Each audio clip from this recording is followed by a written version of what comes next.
Hello, everyone, and welcome to the fourth webinar of the season at the 17th Social Entrepreneurship for Innovation in Health course. We'll just take a pause for a minute for everyone to join in. Meanwhile, those who can view us, please recommend your peers by putting a comment on the discussion forum to refresh their browsers. Also, don't forget to take the survey that you find below the screen that asks you, are you watching us live? Please click yes, and you will get your extra credit points. You get extra points to watch live webinars.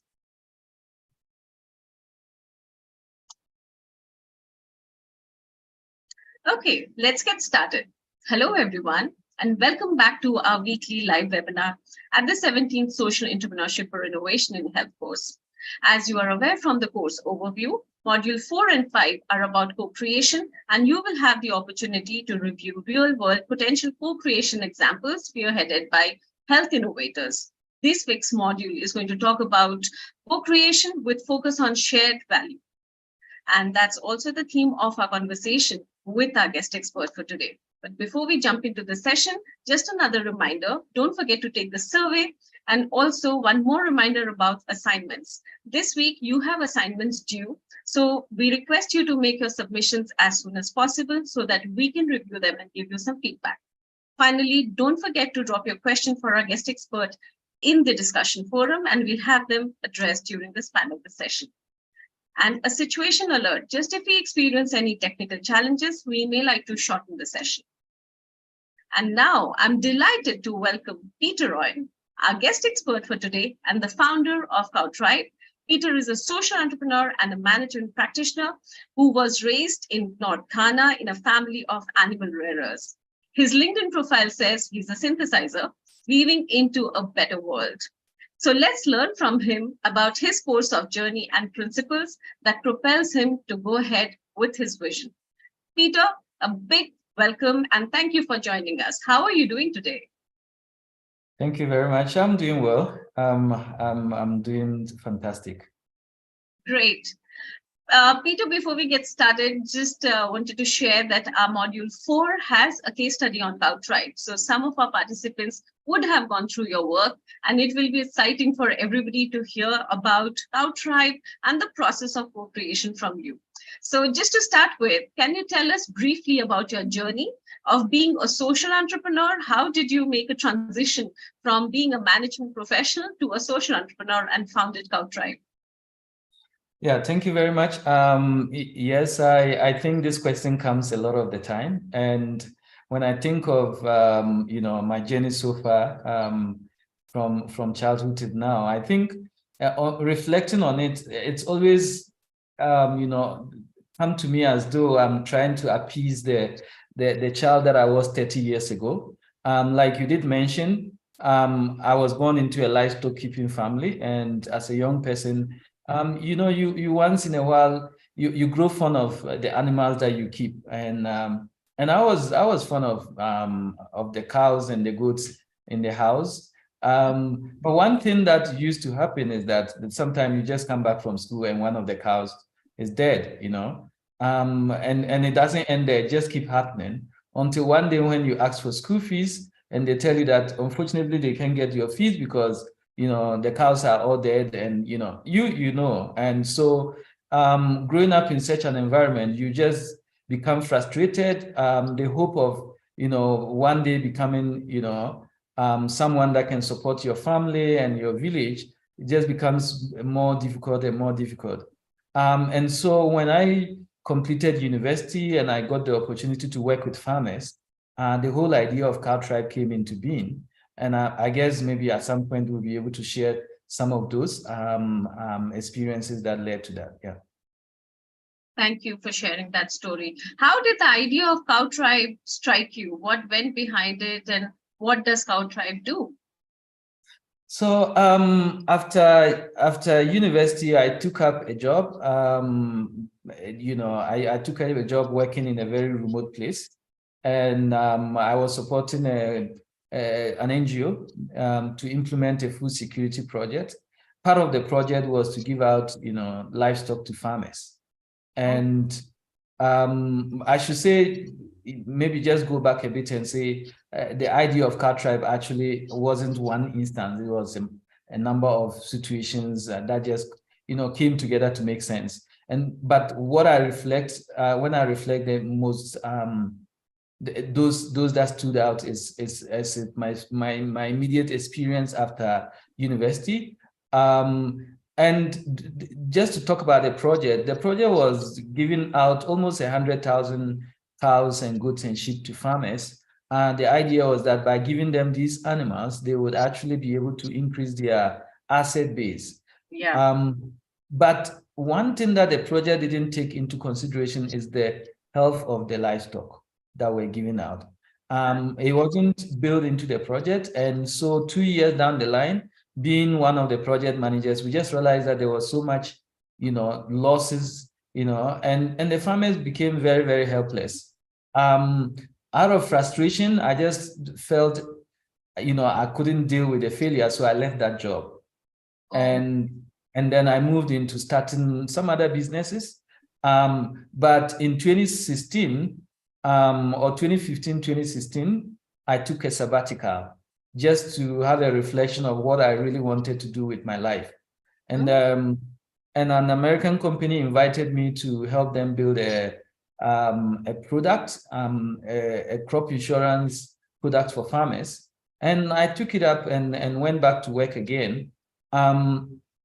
But it was during that time that, trying to sell crop insurance, farmers started asking for insurance for their livestock. And again, that issue came up. Why are they asking for insurance for their livestock? Why are they not asking for the crop?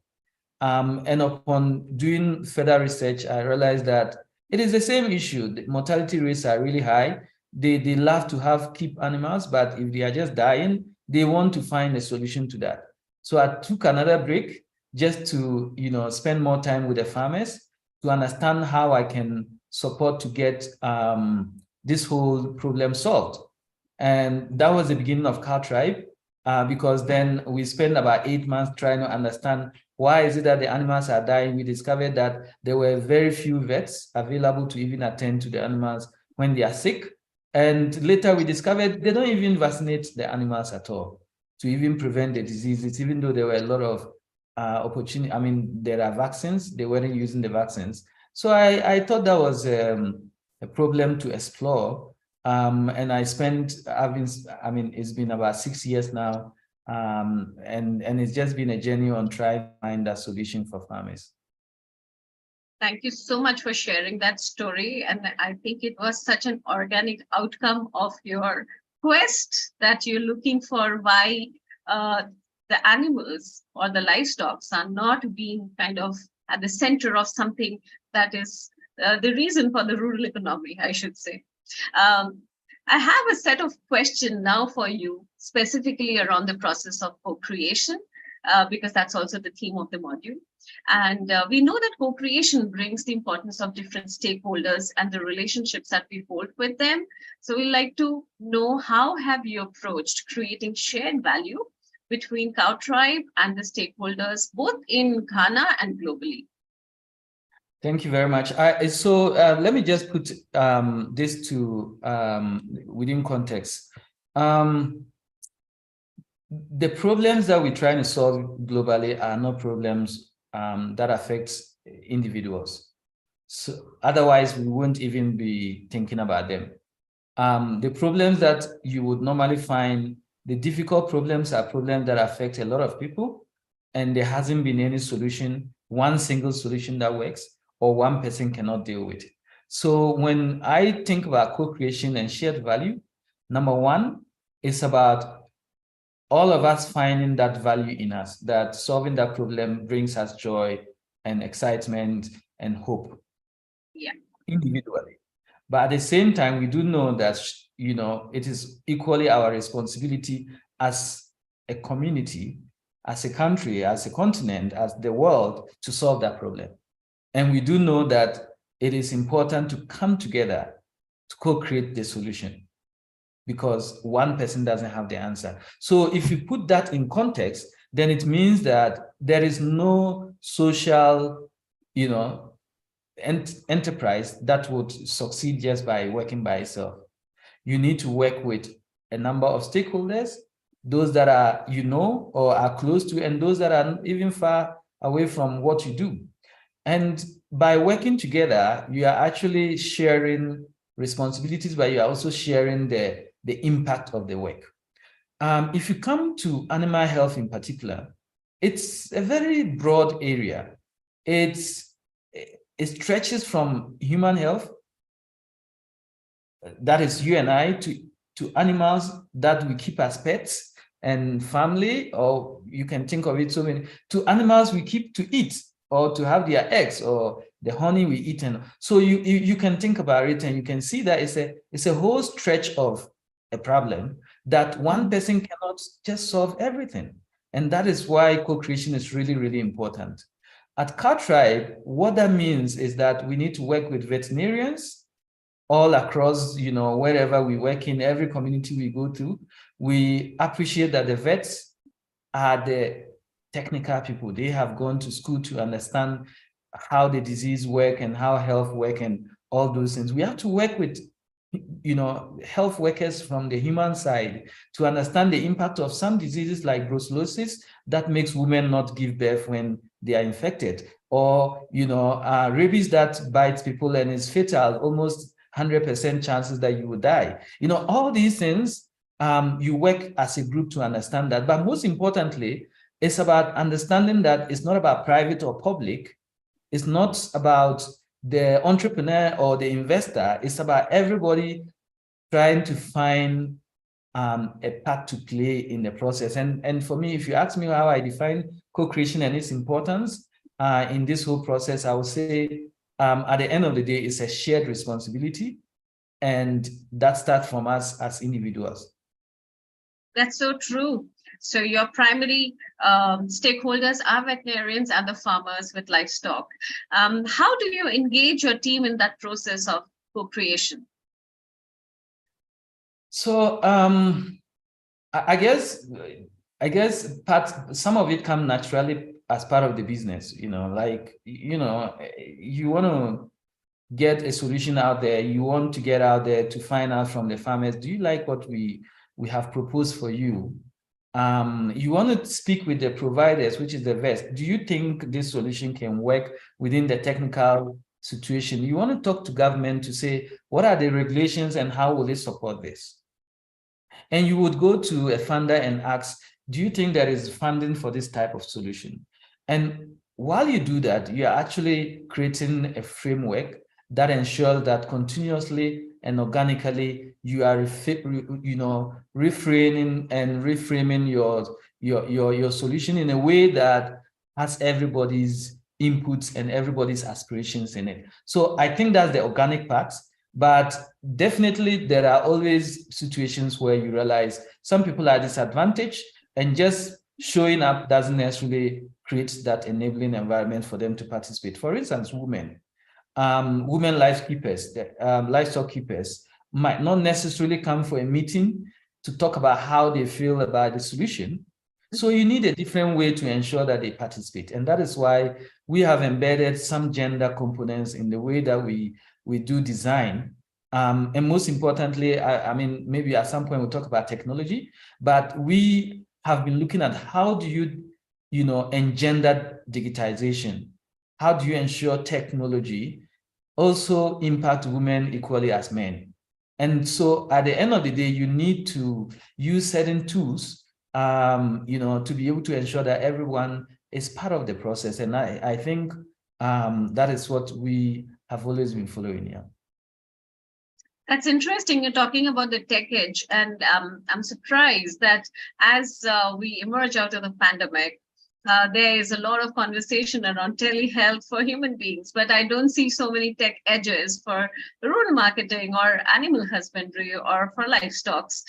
So that's interesting. And some of our viewers, I will just want to let you know that Peter is a rural marketing king. He has a very good experience in that. So we have a question for you from our live audience, Damilola from Nigeria. And Damilola is asking, what strategies can social entrepreneurs implement to make traditional companies embrace the concept of shared value on cross-sector partnerships?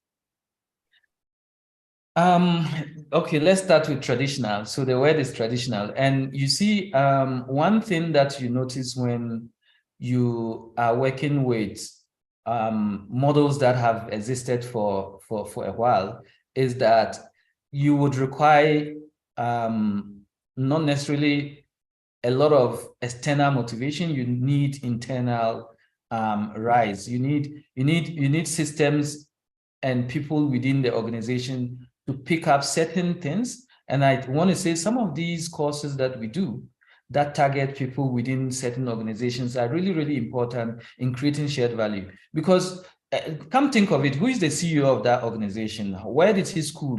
What is his own values about, how we solve societal problems? What is his own aspirations about this world? And if that person is coming from a background where he understands shared value, he's definitely going to think about how the business model can evolve around that.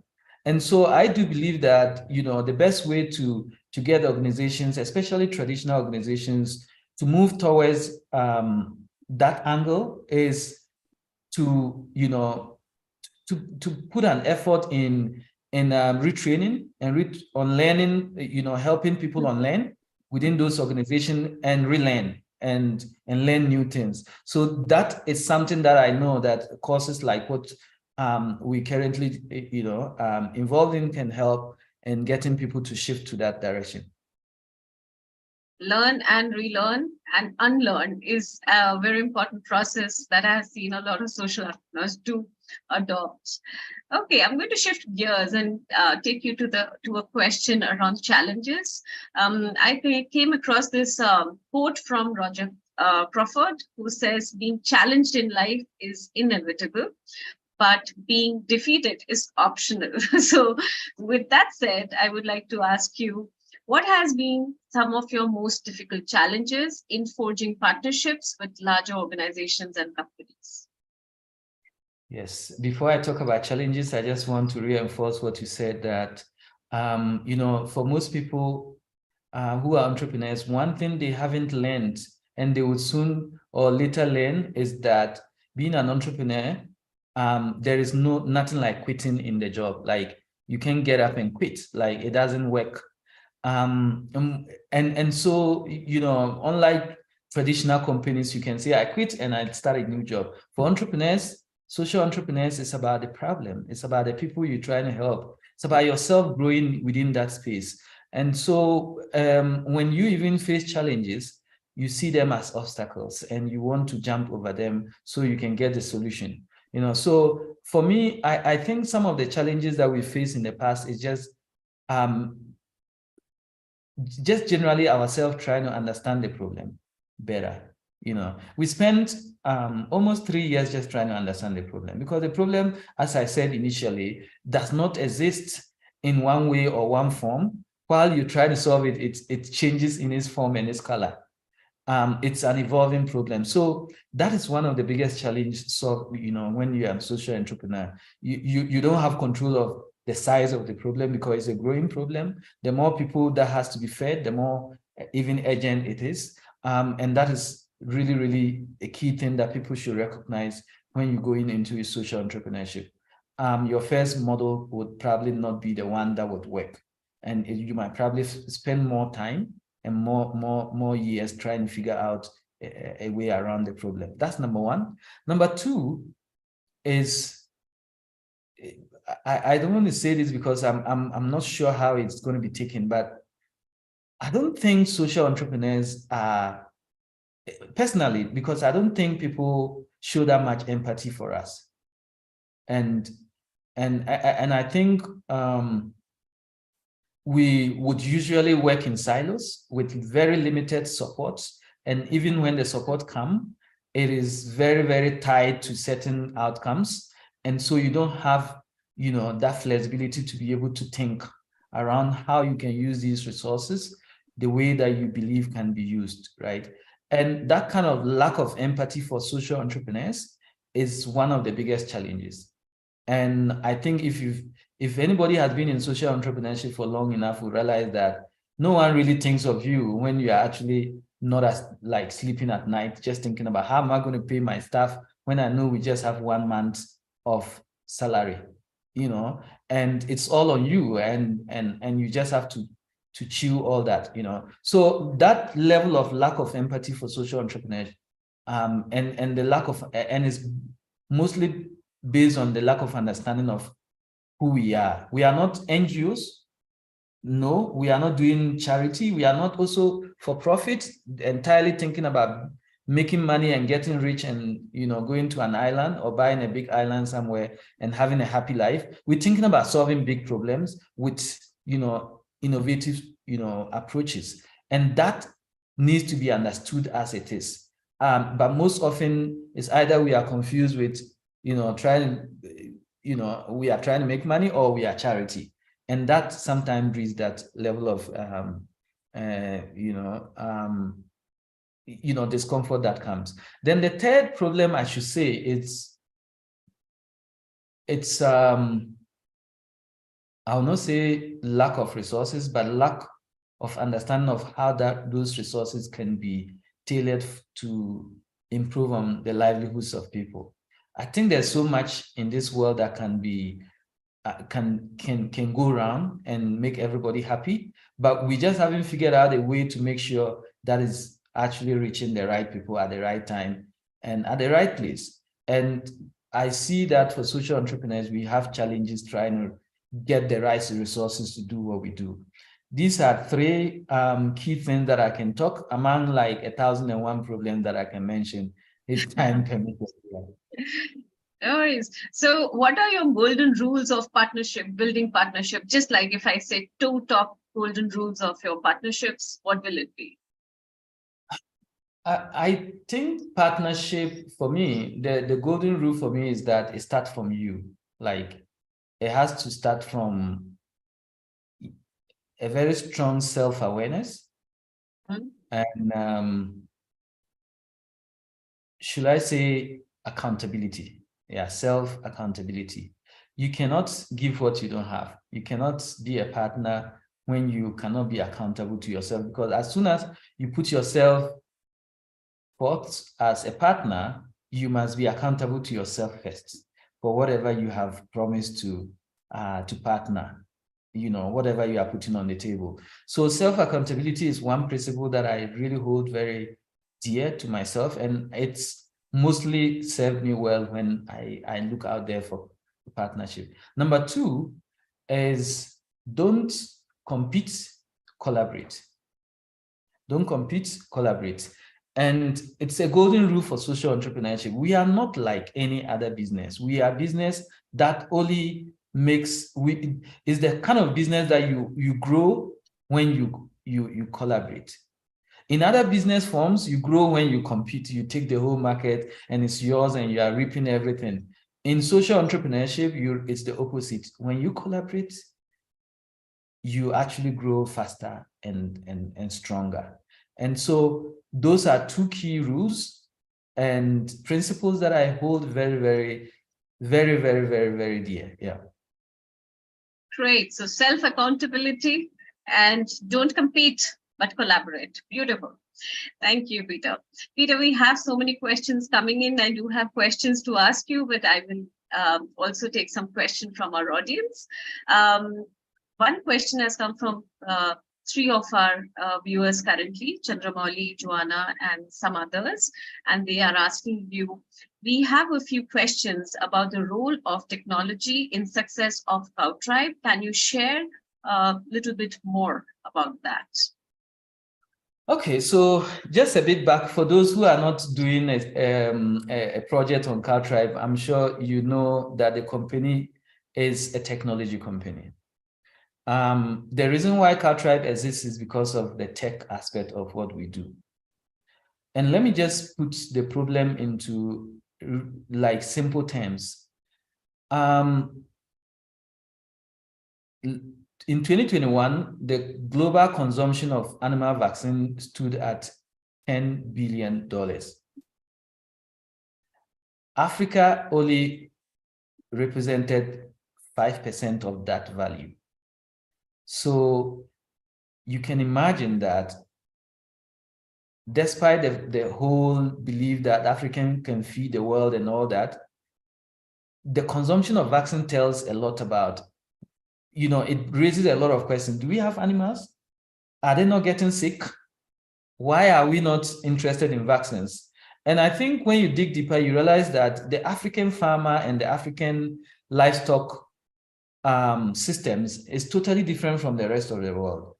We produce small size heads, like we have 2 chickens here, 3 cows here, and one goat there. And so if you think about, you compare that to the fact that vaccine production is generally mass, and it is packaged in 1,000 doses, for instance. Why will a farmer in Africa buy 1,000 doses when he needs only 2 of them for his chicken? That is number one. Number two is that you go to every rural place in Africa, it is a struggle to even move from one town to another. The roads are not good, there's no electricity. And so distributing food is a challenge, not to talk of vaccines that require a cold chain. Mm-hmm. And the last one is just, do we even know what vaccine can do for us? Well, we've been vaccinating our kids, but do we know that there are vaccines for animals as well? And so if you combine these 3 problems, you realize that there's a big issue that needs to be tackled. Otherwise, we will continue to be a continent that cannot feed itself. So, but if you look at the problem again, there is that opportunity for technology to help up, leapfrog. Number one, CowTribe is actually using technology to aggregate the small demand from all the farmers, the 2 goats here, the 3 cows here, to one big demand where you can now go to the manufacturer and say, look, we don't want you to change your production just for us. Well, you're not going to do it if we ask, but you just sell us what you have. But when it gets to Africa, we are actually going to have, this aggregated demand now split again, so we can use technology to know which farmer should be, vaccinating what and all that. And just by doing that, you actually have the cost shared. So instead of 1,000 doses for one farmer, now it's 1,000 doses for like 200 farmers who have been aggregated. And we do all that by using technology. Then the second one is we are using drones to deliver the vaccines instead of using motorbikes and cars, said that our problems with our, places with our roads and the rivers and to cross and the mountains and all those things are no longer the issues anymore, because we can just fly a drone to a community that would have taken you 5 hours to go by road. A drone can get there within 45 minutes and drop the vaccines and come back. So that's how technology can help solve problems in livestock. Then the last one is just using, currently all our vaccines are managed using, equipment that are solar run. We retrofit solar systems into it so that if there's no electricity, it can still remain cool. And so if you combine all that, you realize that you solved a really, really big problem that would have taken, if not, a whole decade to even try to figure out. And that's what we are currently trying to. I know we just gotten started, but we do believe that technology is really, really key in how we solve these problems. Yeah. It is. I mean, Africa can feed the world, but Africa is also teaching the world how technology can be at a different level. I mean, I've not heard about drones kind of doing this. So definitely drones, providing vaccine at doorstep is wonderful. And also aggregating demands for optimizing supply is great example. Thank you, Peter, for sharing that. Peter, one more question comes to us from Sophie. And Sophie is asking, have you already seen the benefits of using One Health approach, meaning connection between animal health and human health? The One Health approach is the future of health.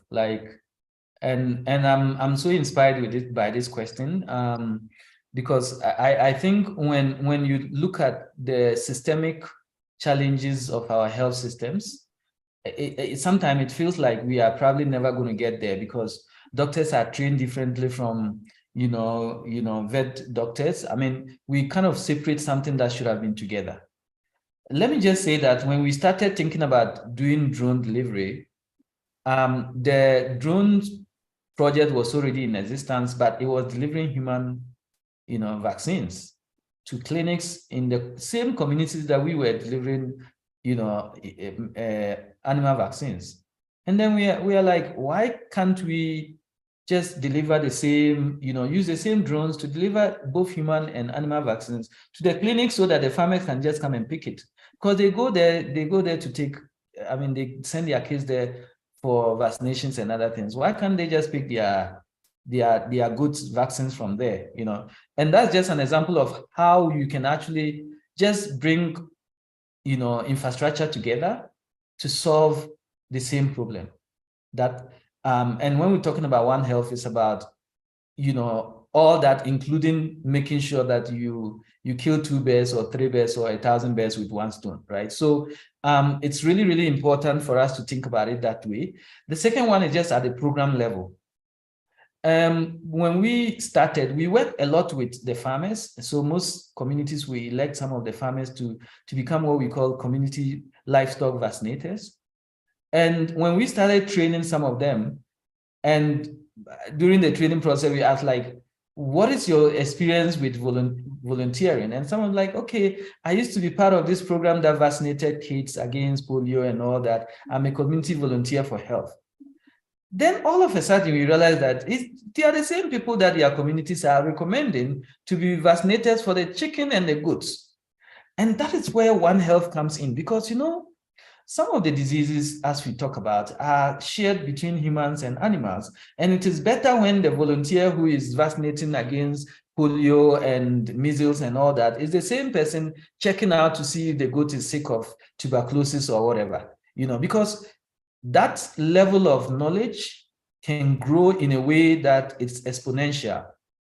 But if you have two separate people doing the work, then you just have that struggle to be able to reduce cost and have that focus, and the empathy and everything is not really built well. So for us, that many community health workers that we have been working with it has really, really encouraged us to think about One Health in a stronger way at the very bottom of the health delivery. I think it's really difficult at the higher level, but when you go down to the communities, it's very, very easy for integrations. Yeah. Thank you so much for sharing that insight, that right at the community, it's easier to integrate. So we have to take the learning from there. One more question. I'll go back to my discussion with you around co-creation and stakeholders. So Joanna had asked a question which I missed. So sorry, Joanna. So we'll just take that question about co-creating with stakeholders. So Joanna is asking, how do you ensure that decisions are taken having so many stakeholders? You have so many stakeholders. So how do you reach consensus or align with certain vision? I get this question very well, because I think for some years we've been trying to get consensus on certain things. Number one, I would say that the most important thing to consider is that co-creation is not a not a sprint. It's a marathon. It doesn't happen. It's not a something you just wish for and have it. You need to really work for it.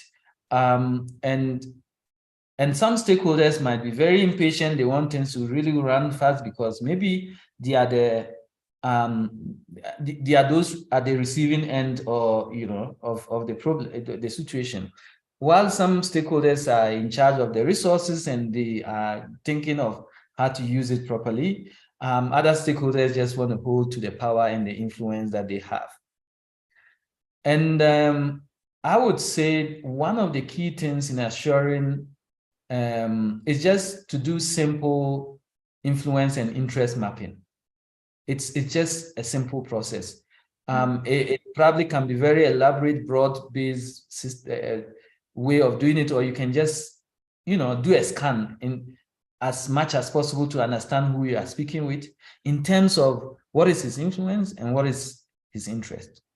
Let me give an example. We've been trying to work with government to do this work with us, embedding our technology in the way government does delivery, and it never happened until just 2 weeks ago. And it's only happened 2 weeks ago because we just discovered they had an interest in something that we had control over. Mm-hmm. So I went, I don't know if I'm allowed to say this, but I went out there and I'm like, look, if you want this that I have control, then you need to give me that, you know? And so you trade. And by doing that trading, you actually get to co-create something. So for me, it won't work if you just go in with your own idea and not thinking about what the other person wants. And sometimes what the person wants is not just one person, it's about some institutions that, like within the institution, you have the gatekeepers and the and the decision makers, but the gatekeeper wants something different from what you know the final decision maker wants.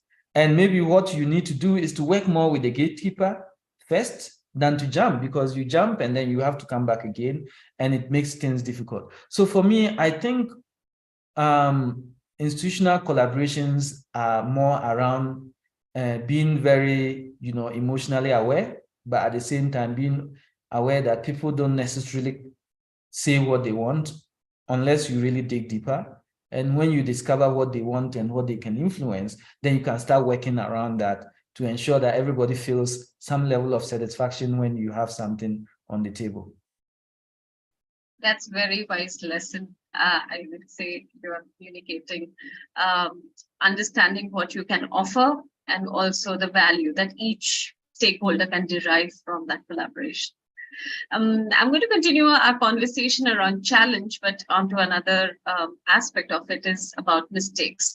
We know that mistakes are part of life cycles of social enterprises, and they lead to important learnings. Can you share an example of a mistake that you made, and then how did you do a course correction? I think it's every day is about, learning about one mistake or the other. And sometimes you just feel so naive, even after so many years of doing what you do, you just realize that you don't know much, and you keep making, and just before I talk about that, I just want to say mistakes are actually part of the whole process of trying to create something. Especially if we are in gray areas where people have not explored well, most likely that you would make mistakes in your first attempt or even second or third. One of the mistakes I made was thinking, and I think I said it before, was thinking that this was going to be a very fast, journey, and within 2 or 3 years we will figure out the solution, and we'll become very big, and we'll be doing amazing things across the world, and solving this problem in a way that was like, and we've been going for almost 6 years, and it still feels like we are in the same place that we were like day one, right? So the impact of that lack of, that naivety is the fact that you get burnout at some point, because then you realize, oh, this thing won't even work, and then you are pushing, and you get to a certain point and realize that it won't actually grow the speed at which you want it. And then you step back and you feel so helpless and frustrated and all that, and you don't know what to do with your life because you are actually in this. And that was one of the biggest mistakes I made. And last year, I think in 2022, when I got I went down, everything came down on me. And I had to step back and ask myself, this is not going to be a 9-day wonder. It's going to last for a lifetime. Am I willing to go this journey? And I made a commitment that I'm just going to continue as long as it requires me to be there. And that made me feel better about myself and how I expect this to go. The second mistake is maybe it's around team building. And I think, you know, naturally you would want to, you gravitate towards people who like you and want to be around you. But I think to build a team, you really have to be very, very conscious about people's skills and needs and motivations and everything, and not necessarily those who, you know, naturally come to you, right? And so at some point we had a really large team, and I think what I felt was a good measure of, you know, belonging or whatever was like people who were out there. But, you know, at some point I discovered that, you know, everybody has what they can contribute, but not everybody will be out there. And so when we started losing some stuff, I had to step back and ask myself, what are we getting wrong? Then I realized that we really had to focus. We should have focused more on, even the first person we should have hired should have been an HR person and not a business developer, right? So I think that was something that I learned quite late, and we're still trying to recover from that mistake. But I do know that, you know, if there is an opportunity to avoid it.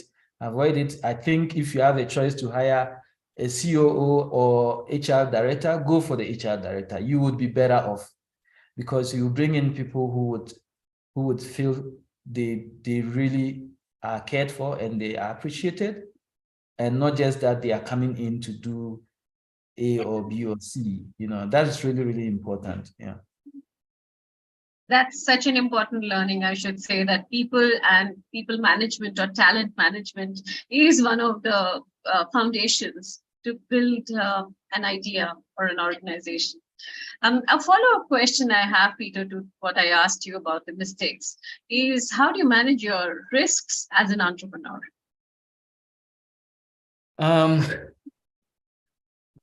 It's very funny, because I've never thought about this question, right? But thank you for asking, though. Because to say myself in person, I think I don't think I operate well from the center, which is what managing risk will really mean.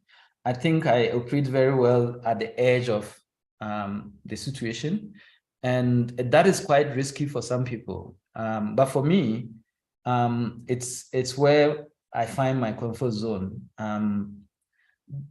One, because I want to jump when the opportunity comes. Like, I don't want to be wasting time trying to figure out how do I even make it work. And being at the edge is actually a good position for me in that regard. But it also means that I would constantly remind myself that the edge, I could slip anytime. And so I need to maintain a good balance as much as possible. So I have to be alert. And maybe that's a good way of managing my risk, because I really don't think,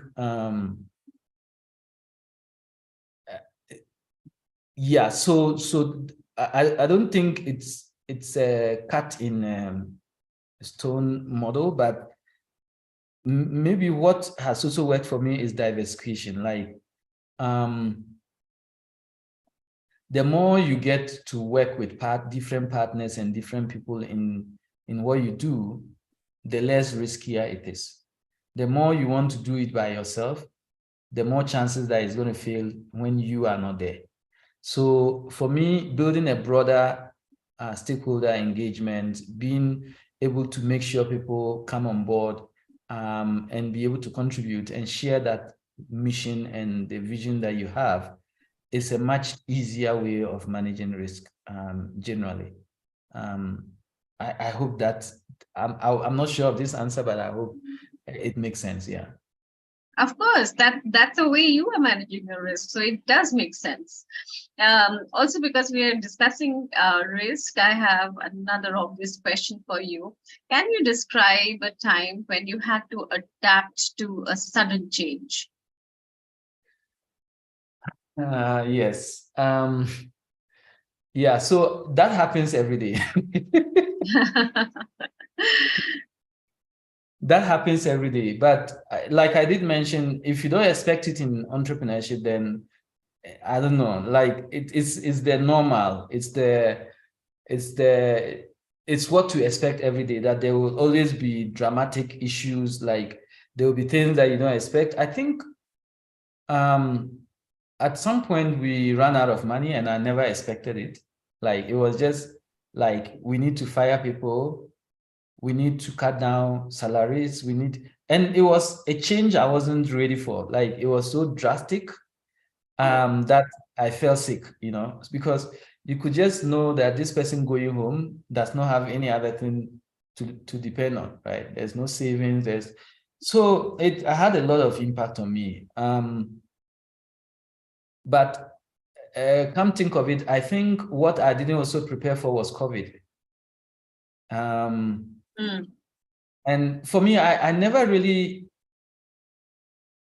I never figured out how to deal with COVID. It was something I just said, well, because there wasn't any precedence, there wasn't any warning, and it wasn't like someone would say, okay, this is how you deal with this type of situation. So everybody had his or her own idea about how to deal with it.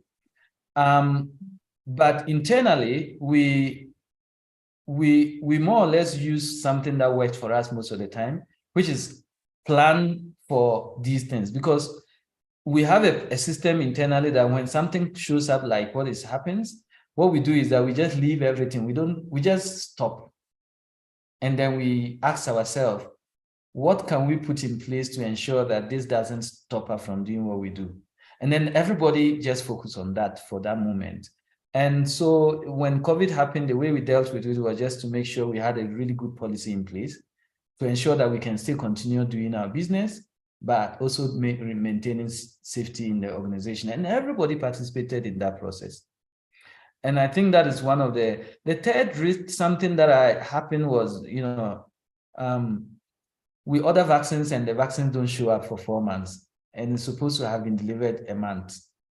How do you deal with that? And every single day you expect the vaccine to show up, but it doesn't. And now you realize that the best way is to diversify and start thinking about getting different manufacturers. So if one is at a load, so like these are examples of how you deal. And that's why I'm saying in social entrepreneurship, dealing with these things are your daily responsibilities. Like that's my work to figure there's no, like you don't expect something to run smoothly like it never really happens. You have to, firefight a lot to get things happen. But in the long run, some things get systemized and working by itself. But most of the time, a lot of things needs to be watched, with both eyes. Yeah. So that's a revelation that for a social entrepreneur, adapting to sudden change is an everyday life. Okay, we have an interesting question coming from Siva Tutapalli. And Siva is asking, in your opinion, how do you deal with gender bias in technology adoption? And more broadly, how do you make sure women are actively engaged in your initiative? Yeah, so I'm glad to say that I feel personally that I'm passionate about,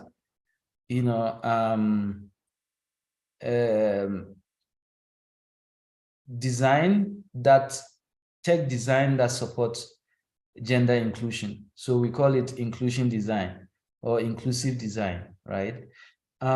It's something I am trying to build around what we do.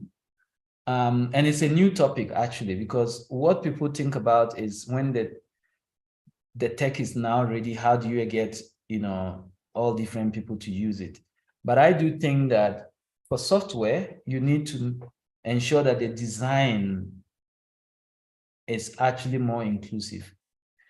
And when you have an inclusive design process, then you're sure that the solution can also be more engendered. And that is my opinion. That's my view about technology and gender. And to give you an example, if you are building, I can maybe just to say, we were building a tech solution that sent SMS to women. And we asked the women, when do they want to receive the messages? And they said, they would like to receive it after 7 p.m. But most of the men, like almost 90% of men, choose a different time zone, like time period. And we discovered that, you know, women like to finish all their chores and everything and just relax before they can have that message, right? Because if you send it earlier, they will probably be making meals for their family, or they are fetching firewood, or they are fetching water and all that, and they were likely going to miss it.